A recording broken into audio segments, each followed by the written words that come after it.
एक मुस्लिम संगठन है, वो भी बांग्लादेश के जो अत्याचार हो रहा है उसके खिलाफ आवाज उठा रहा है। मेरे संज्ञान में है, आप निकालिए, गूगल पर सर्च कीजिए। मैं फोन नहीं रखता हूँ, ज्यादा चलाना नहीं जानता हूँ। एक मुस्लिम पूरा संगठन है, सारे शिक्षित लोग हैं और वो प्रयास कर रहे हैं कि यदि ये वहाँ होगा उसकी त्रासदी मुसलमान को यहाँ झेलनी पड़ेगी। माता की कुर्सी के लिए सब कार्रवाई कुर्सी के लिए, ट्वीट भी करने से घबराते हैं। कुर्सी के लिए। इस आज के इस धरना प्रदर्शन में राहुल गांधी की समझ अपने हिसाब से है, खैर हम ज्यादा उसको स्टडी नहीं करते। हम तो अपने सनातन धर्म के लोगों के अंदर सनातन संस्कृति को बचाने का बार बार प्रयास करते हैं। हम राजनीति पे ज्यादा ध्यान नहीं देते, कौन कितनी राजनीति कर रहा है करने दो।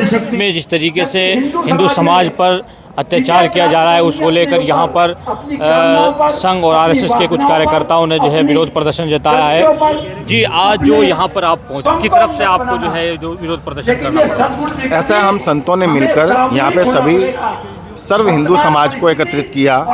कारण ये था कि जो बांग्लादेश में हो रही हत्याएं, हिंदुओं को सताया जा रहा है, मूर्तियाँ तोड़ी जा रही हैं, मंदिर तोड़े जा रहे हैं, उसके आक्रोश के लिए, उसके विरोध में यहाँ सब उपस्थित हुए। हम सब सर्व हिंदू में, मतलब हिंदू समाज से थे, किसी संगठन या किसी से नहीं, सर्व हिंदू समाज है। ये संतों का आह्वान है, कोई संगठन नहीं है इसमें, सब संगठन एक ही हैं। जब सर्व हिंदू समाज की बात आ जाती है तो वहाँ संगठन सब एक हो जाते हैं। यहाँ मंत्री हो, चाहे संतरी हो, चाहे कोई नेता हो, चाहे कोई अखाड़ा हो, चाहे कोई परिषद हो, वो सब एक सूत्र में यहाँ पर बंध के बैठा हुआ है। आपको क्या लगता है बांग्लादेश में क्या अभी पे अत्याचार ज़्यादा बढ़ा है या पहले से अत्याचार हो रहा है? नहीं, देखो, उजागर जब सामने आती है कोई चीज़ तभी पता लगता है। हो सकता है कि पहले से हो, लेकिन जब सामने कोई चीज़ आए उसका हम विरोध प्रदर्शन ना करें तो ये ठीक नहीं है। तो हम किसी न किसी माध्यम से, जो सरकारों की आज हमारी संबंधता है देश विदेशों के अंदर, तो हमें अपनी आवाज़ यहाँ से उठा के पहुँचाने का मौका मिला कि हम अपने जो बड़े बैठे हैं, चाहे प्रधानमंत्री हो चाहे राष्ट्रपति, उन तक अपनी बातें पहुँचाएं। तो वो किसी न किसी तरीके से इसका कोई समाधान निकालने के बाद वहाँ पर शांति कायम करे, और हमें शांति ही चाहिए मेन तो। क्या आपको लगता है कि हिंदू समाज कमज़ोर है इंडिया में? नहीं, ऐसा तो नहीं है, कमजोर तो नहीं कह सकते, बस एकत्रित होने की जरूरत है। सब अपने अपने आनंद में है, जब एकत्रित हो जाए तो समूह में खड़ा हो जाए तो कभी कमजोर नहीं हो सकता। क्या यहाँ विरोध प्रदर्शन से आप नरेंद्र मोदी जी को ये मैसेज देना चाह रहे हैं या बांग्लादेश? हाँ, ये उनको ही मैसेज जा रहा है कि हमारे जो ऊपर गद्दियों पे प्रधानमंत्री बैठे हैं चाहे राष्ट्रपति बैठे हैं, वो किसी न किसी तरीके से हम हिंदू सब एकत्रित होकर उनसे एक आह्वान कर रहे हैं कि इसका किसी न किसी तरीके से कोई समाधान निकाल के जल्दी से जल्दी सामने खड़ा किया जाए। तो यही हम सब लोगों की मांग है यहाँ पर। जी सर, आज जो आपने विरोध प्रदर्शन जताया है, क्या मानते हैं बांग्लादेश में जो अत्याचार हो रहे हैं अब ज़्यादा बढ़े हैं या पहले से हो रहे हैं, या अभी ज़्यादा बढ़े?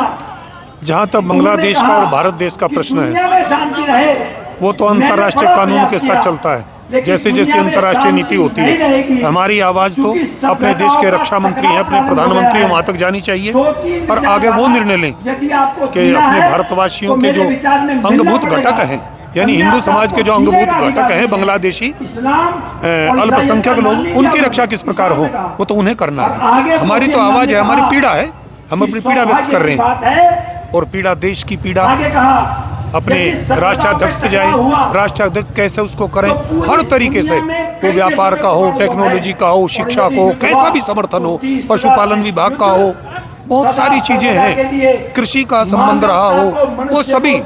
विरोध हमारा किसी राष्ट्र से नहीं है, विरोध इस प्रकार से जो जिहादी नीति है वो कहीं की भी हो सकती है। आज बांग्लादेश की है, परसों पाकिस्तान की थी, उससे पहले और थी, लोग जागे नहीं, आज वक्त आ गया जागने का। तब ये था कि अफगानिस्तान से भारत आ सकते हैं, ईरान से भारत आ सकते हैं, इंडोनेशिया से भारत आ सकते हैं, आते आते पाकिस्तान से भी भारत आए, बांग्लादेश भी, लेकिन भारतवासी कहाँ जाएंगे अगर ये आवाज़ ना उठी तो। तब ये आवाज़ उठाने का अब सटीक अवसर भी है और उठानी चाहिए। आपने अपने भाषण में कहा कि हम 2006 से लगातार इसमें प्रयास कर रहे थे, क्या आपको लगता है कि 2006 में भी इस तरीके की घटनाएं बांग्लादेश में? 90 की त्रासदी मेरे सामने हुई, और मैं कश्मीर में साइकिल द्वारा मैंने यात्रा की, अनंतनाग में काजीपुर में साइकिल से मैंने यात्रा आरंभ करी पूरे कश्मीर की। 90 से मैं इस बात को, परेशानी को झेलते आ रहा हूँ, और सन 1990 से फिर 2006 में हमने आयोजन आरंभ किया, सभाएं की बड़ी बड़ी, फिर वो राजनीति ने खराब कर दी। आज अच्छा ये होने जा रहा है इस समय कि राजनीति मंच से दूर है, क्योंकि आज भी साधुओं का आह्वान है, कल भी साधुओं का आह्वान था। उससे पहले जब कांग्रेस का राज था, इंदिरा जी सत्ता में थी, तब भी साधुओं का आह्वान था, हिंदू संस्कृति की रक्षा हो, गौ रक्षा हो, सीधी बात है, वो भी साधुओं का आह्वान था, आज भी साधुओं का आह्वान है। साधुओं की बात क्या कांग्रेस सरकार में ज्यादा मानी जाती थी या भाजपा में ज्यादा मानी जाती? नहीं, कांग्रेस ने तो कोई नहीं मानी, वो तो सत्ता पा करके एकदम बदल जाते थे, वो कभी नहीं सुनी गई, कभी नहीं सुनी गई। और जो सत्ता में बैठ जाता है, आवाज कोई नहीं सुनता पब्लिक की, वो भी नहीं सुन रहे हैं। पहले अपने हित साधने का कार्य करते हैं, अपना हित पहले साधते हैं, उनका हित नहीं, कुर्सी नहीं बचेगी। लेकिन जब पूरी प्रजा एक मत होकर एक आवाज उठाएगी तो उनको सुनना पड़ेगा और पड़ता है। क्या इंडिया कमजोर है? बांग्लादेश से मानते हैं कि भारत जो है यहाँ का युवा, मैं आपकी बात को इतनी जल्दी काट पा रहा हूँ, यहाँ का युवा न यहाँ की नीति कभी न कमजोर थी न कमजोर है। अगर कोई कमजोरी है तो ये है कि अपना देश शांति प्रिय था, शांति प्रिय है और भविष्य में भी शांति का ही संदेश देने वाला है। शांति के अर्थ लोगों ने अलग निकाल लिए, क्यों स्वामी जी? शांति के अर्थ निकाल लिया अलग। लेकिन राहुल गांधी कांग्रेस भी एक हिंदू समाज कम्युनिटी की पार्टी है, भाजपा भी है, पार्टी अलग अलग घटनाओं को अलग अलग अपने क्यों देखती है? सन 78 से मैं राजनीति पर बोलना मैंने बंद कर दिया था, अब अंदाजा लगा सकते हैं। सन 75 में मैंने गवर्नमेंट का जॉब छोड़ा, राजनीति से परेशान होकर के 3 साल तक फिर मैं समाज सेवा में लगा और सन 78 से मैंने राजनीति पर बोलना बंद किया। केवल कोई समाज सुधार का कार्य हो, सामाजिक कार्य करता हो, किसी का भी कार्य हो। और अभी मैं तो ये कह रहा हूँ, हमारे बहुत सारे मुस्लिम समाज में, राजस्थान का एक मुस्लिम संगठन है, वो भी बांग्लादेश के जो अत्याचार हो रहा है उसके खिलाफ आवाज उठा रहा है, मेरे संज्ञान में है। आप निकालिए, गूगल पर सर्च कीजिए, मैं फोन नहीं रखता हूँ, ज्यादा चलाना नहीं जानता हूँ। एक मुस्लिम पूरा संगठन है, सारे शिक्षित लोग हैं और वो प्रयास कर रहे हैं कि यदि ये वहाँ होगा उसकी त्रासदी मुसलमान को यहाँ झेलनी पड़ेगी।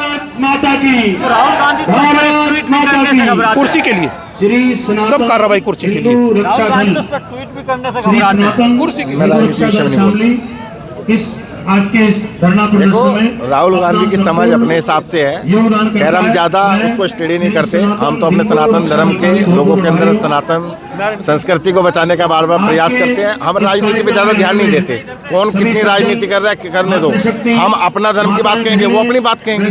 वो अपनी कराने से डर रहे हैं भाई, अरे वो शादी कराने से डर रहे हैं कि शादी इधर उधर कर ली तो कहीं सत्ता न मिले। क्योंकि प्रियंका जो थी वो हाईलाइट होने वाली थी, वो बडेरा को चली गई, रावट को चली गई, तो पूरे देश में इस प्रकार का एक जलाल आया, एक खून खोल गया लोगों का कि इनको कोई यहाँ मिला नहीं कोई हिंदू।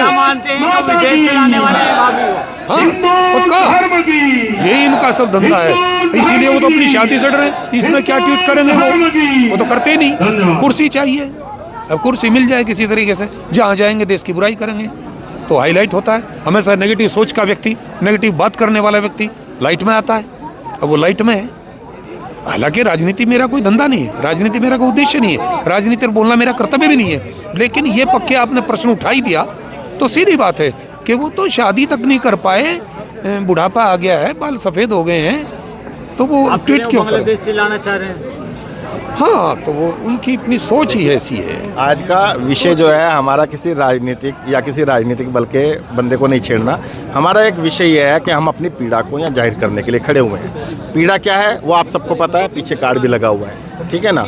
मेन ये मांग है, कोई राजनीतिक किसी मुद्दे को हम उठाने के लिए यहाँ पे नहीं आए, ना हम किसी राजनीतिक व्यक्ति को किसी मंच पे हमने यहाँ चढ़ने दिया। संतों का मंच है, संत इस मंच के ऊपर उपस्थित रहे, संतों का उद्घोष इस मंच के माध्यम से हुआ और किसी अन्य का उद्घोष नहीं हुआ। इसलिए राजनीतिक विषय की आज कोई चर्चा ना करें। जो पीड़ा है उस पीड़ा की बात आप सबके सामने हमने रख दी है, बस उस पीड़ा के लिए हम यहाँ पे आए हैं। आखिरी अंतिम सवाल, विरोध प्रदर्शन तक ही रहेगा या आगे भी बढ़ने समय बताएगा, अभी कैसे कह दें। अभी इसकी प्रक्रिया ये यहाँ पे विरोध प्रदर्शन नहीं हो रहा, पूरे भारतवर्ष के अंदर ये विरोध प्रदर्शन चल रहा है, धरना प्रदर्शन चल रहा है। और इतने हमारे जो सरकारें हैं सोई हुई नहीं है कि हमें संज्ञान में नहीं लेंगी, उनको संतों की बातों को संज्ञान में लेकर ही चढ़ना पड़ेगा। क्योंकि देखो, राज्य और धर्म दोनों एक सूत्र में बनेंगे तभी राज्य चलेगा, नहीं तो चल नहीं सकता, बहुत मुश्किल हो जाता है।